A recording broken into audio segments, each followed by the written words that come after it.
हाय, मंदा kitchen चॅनलमध्ये तुमचं खूप खूप स्वागत आहे. तुम्ही बघू शकता हे केळेचे फुलं आहेत ना, एकदम शेंड्यामध्ये असते बघा फुलं, ते आहेत. हे आहे ऑमलेट आहे बेसनचा. छानपैकी बनवले. तुम्ही बघू शकता. इकडे आहे काळे चणे, त्यांना थोडे मोड आलेले आहेत. इकडे मीने नारळ खिसून डब्यामध्ये ठेवलेलं.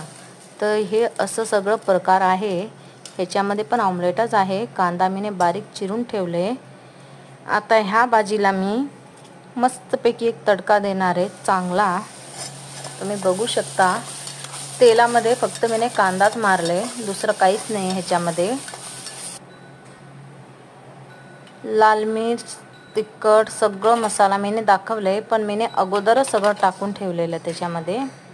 एक गोष्ट आठवण आलेली मला सांगू का बरं का तुम्हाला, की एका माणसाच्या डोळ्यामधून अश्रू कधी आले ना, तर तिच्या बायकोचं कळजं काळीज धार होते एकदम.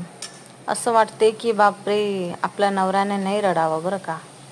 आणि हेच अश्रू बायकोच्या डोळ्यामध्ये आले ना, तर माहिती नवऱ्याला काय वाटते, नाटक.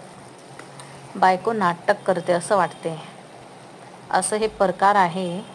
तुम्ही बघा आणि मला कमेंटमध्ये नक्की सांगा. भाजी तर सगळी मीने मिक्स केली आहे, तुम्हाला तर कृती दाखवलीच.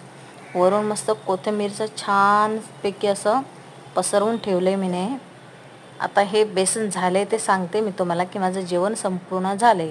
आता इकडे आहे चपात्या, ते पण तुम्ही बघू शकता की 13 चपात्या मीने असल्या मोठ्याच टाकले. आता भाजीमध्ये टाकायचं आहे काय मला, नारळ खिसलेला. Bye bye.